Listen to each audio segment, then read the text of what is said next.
Welcome to this Know Your Rights presentation that the Hello Neighbor Legal Department has prepared specifically for Afghan refugees and SIV holders. حقوقتان را به عنوان یک غیر شهروند، پناهنده افغان یا یک دارنده SIV بدانید. My name is Gina Godfrey, and I'm the immigration attorney at Hello Neighbor. اسم من منیب ظهوری است، مشاور حقوقی مهاجرت در دفتر هلو نیبر ایفای وظیفه می نمایم. هلو نیبر این سازمان مستقر در شهر پتسبرگ بوده، پناهندگان و مهاجرین را مورد حمایت قرار می دهد. ماموریت ما پناهندگان و مهاجرین را از طریق ارتباطات جمعی توانمند ساخته و آنان را از زمان آمدن تا تعلق گرفتن به اجتماع با احترام و درک حساسیت‌های فرهنگی مورد حمایت و مشورت قرار می‌دهیم. ما مدیریت کیس‌های مهاجرتی، برنامه‌های اجتماعی برای کودکان و بزرگسالان، صنف‌های زبان انگلیسی و خدمات حقوقی را ارائه می‌نماییم. در صورت نیاز به وبسایت ما helloneighbor.io مراجعه نمایید. خدمات حقوقی در بخش‌های مهاجرتی. خدمات حقوقیمان با فیس‌های پایین و متناسب با درآمد هر شخص در بخش‌های ذیل برای همه باز است. ترتیب و ارائه درخواست جهت اخذ گرین کارت، ترتیب و ارائه درخواست جهت اخذ تابعیت یا شهروندی، الحاق اعضای خانواده، درخواست ویزای مهاجرت مبتنی بر ازدواج. اکنون ترتیب درخواست پناهندگی، ترتیب دفاعیه در مرحله بازداشت و انجام وکالت در مرحله اخراج را انجام نمی دهیم. حقوق خود را بدانید. به عنوان یک فرد بدون تابعیت، مکلفیت‌های شما چیست؟ یکی از مکلفیت‌های شما این است که همواره اسناد مهاجرتی خویش را با خود داشته باشید. شناسنامه‌های مهاجرتی، اسناد مهاجرتی، تغییر آدرس. در صورت تغییر مکان، اداره خدمات مهاجرین را با استفاده از فرم AR11 باید در عرض 10 یوم در جریان بگذارید. این را می توانید به صورت ذیل انجام دهید از طریق حساب آنلاین خود و یا فرم AR11 را خانه‌پوری کرده و آن را به صورت فرم کاغذی ارسال کنید. در صورتی که موکل دفتر هلو نیبر باشید، شما را در خانه‌پوری و فایل کردن کاغذی کمک می نماییم. تغییر آدرس از طریق حساب USCIS شما. 1.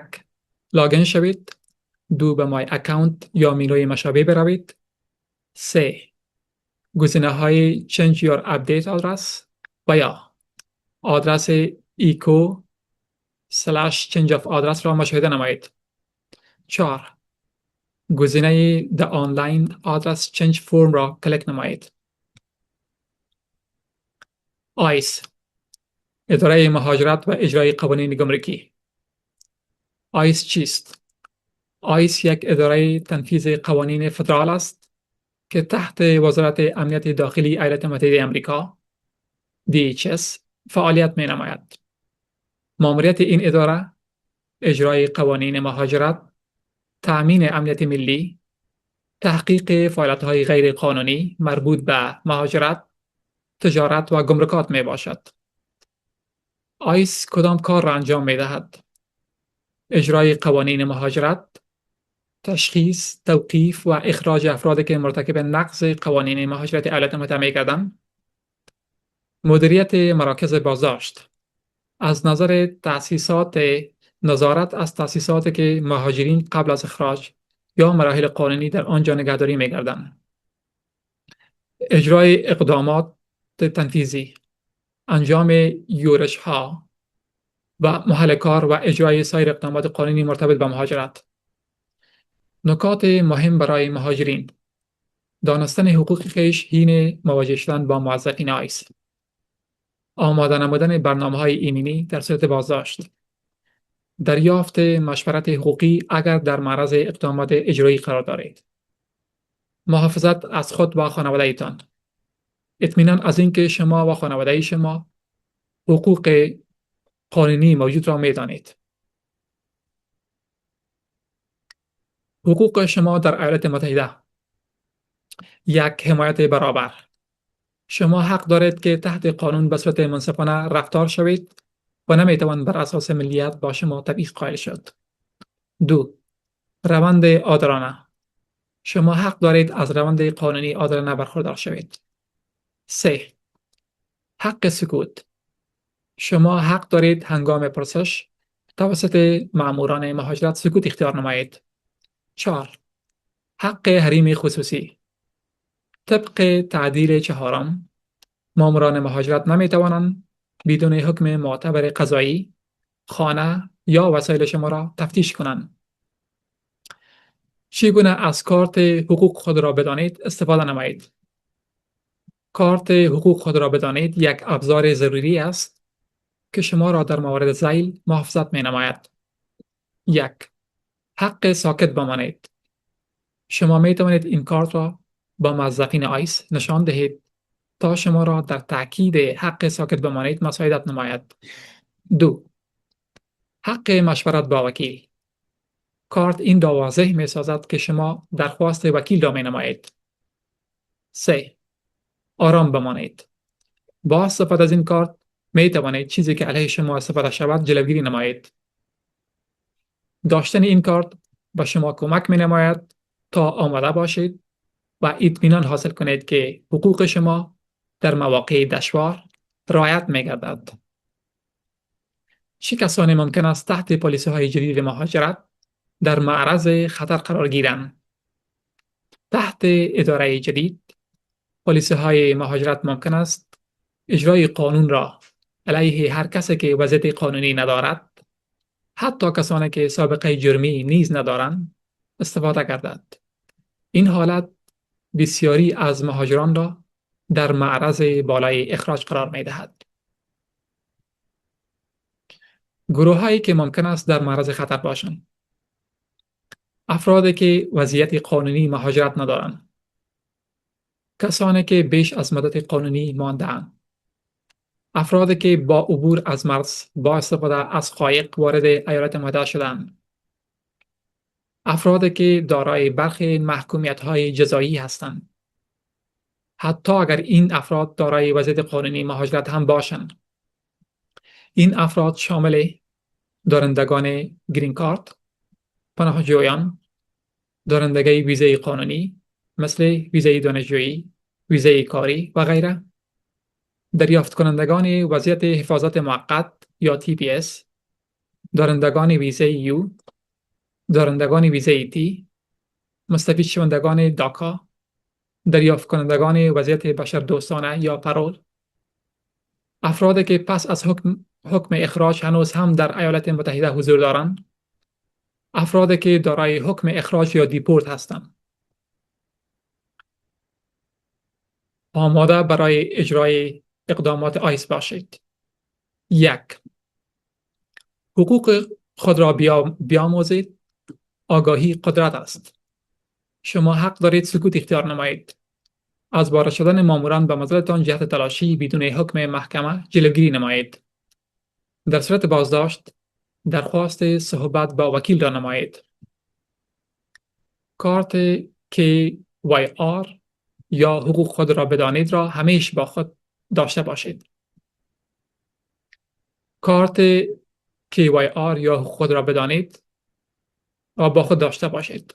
شما نباید اسناد نادرست یا اسنادی که مربوط کشور خودتان می شود را حمل کنید. یک پلان ایمنی ترتیب دهید. با خانواده پلان بسازید. تصمیم بگیرید که در صورت بازداشت چه کسی کودکان شما را مراقبت کرده و امور مالیتان را تنظیم می نماید. اسنادتان را در جای امن نگه دارید. پاسپورت، کارت تولد و سایر اسناد مهم را در جای امن و قابل دسترس نگه دارید. 4، مشاوره حقوقی دریافت کنید. با وکیل مهاجرت مشورت نمایید. گزینه‌ها را جهت تغییر وضعیت قانونی یا درخواست حمایت‌های مهاجرتی بررسی نمایید. اگر سازمان‌های غیر انتفاعی قادر به کمک کردن شما نیستند، از آنها فهرست وکلای مهاجرت را که در ساحه شما وجود دارند مطالبه نمایید. 5. جامعه خود را بسازید. برای حمایت، منابع و احساس تعلق با سازمان‌های مذهبی یا اجتماعی به تماس شوید. 6. کیس خود را پیگیری نمایید.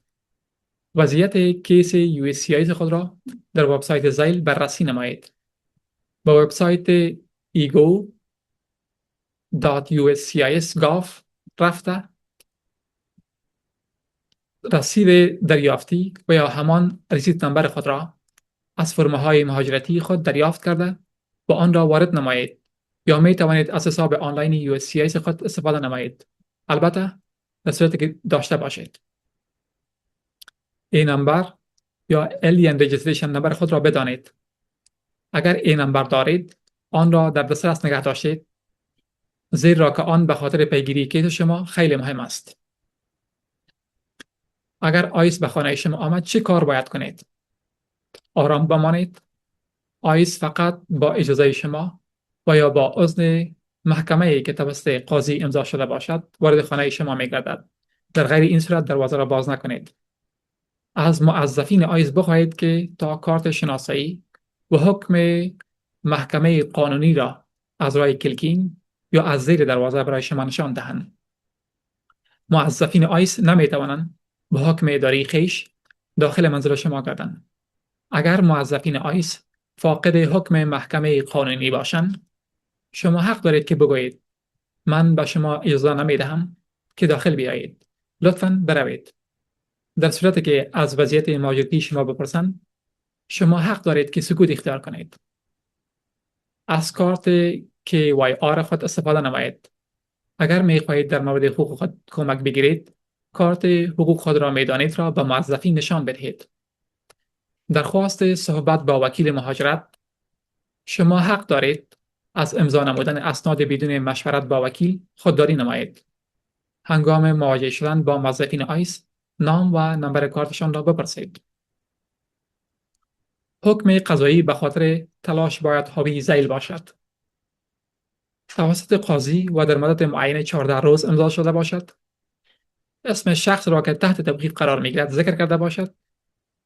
مشخصات شخص را که توقیف می‌گردد تشریح کرده باشد. آدرس خانه ای را که مورد تلاشی قرار می‌گیرد ذکر کرده باشد. ساحه ای را که مورد تلاشی قرار می‌گیرد مشخص کرده باشد. اگر موظفین بدون حکم قضایی وارد خانه شما شدند، برایشان بگویید به تلاشی خانه‌ام رضایت نمی‌دهم. اگر در مکان عمومی توسط آیس متوقف شدید، آرام بمانید. فرار کردن یا مقاومت در برابر آنها قضیه شما را پیچیده می‌سازد. شما می توانید بگویید آیا من آزاد هستم که بروم؟ اگر پاسخ بله بود، به صورت آرام محل را ترک کنید. اگر آنها گفتند نخیر، ازشان بپرسید که آیا من تحت توقیف هستم؟ از کارت KYR خود استفاده کنید تا حق من ساکت میمانم را تاکید نماید.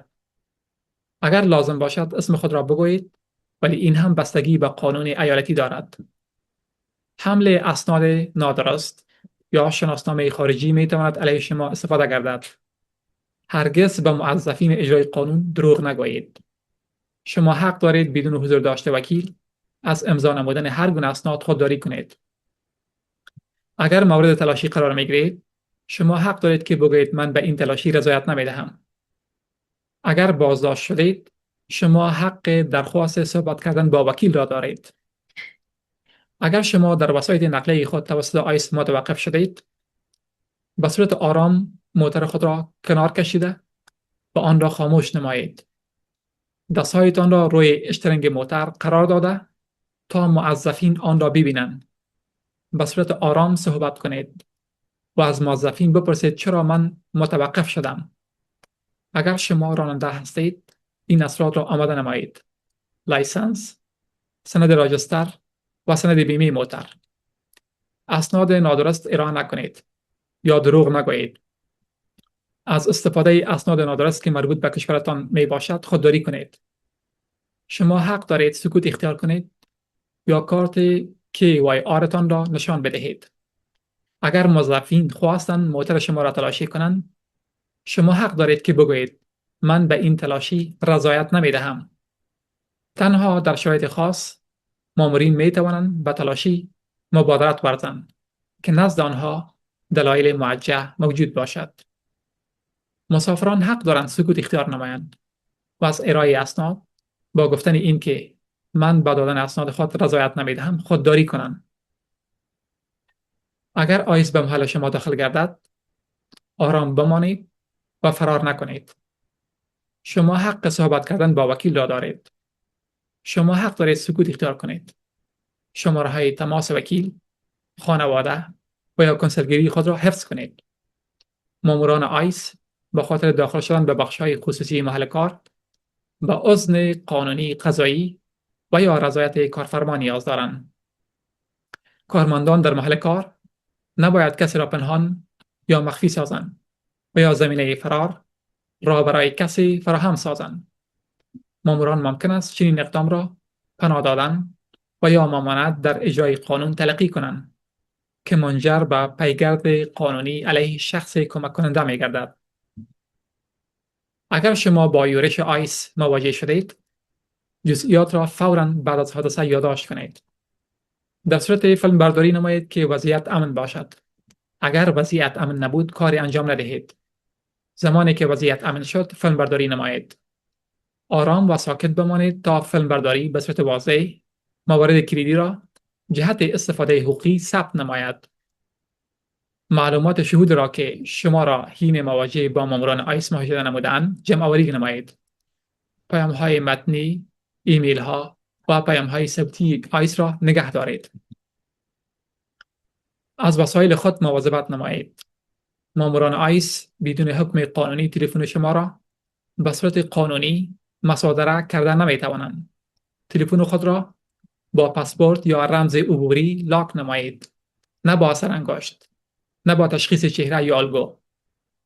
اگر مورد فشار قرار گرفتید، حق دارید که بگویید من با گرفتن تلفنم رضایت نمی دهم.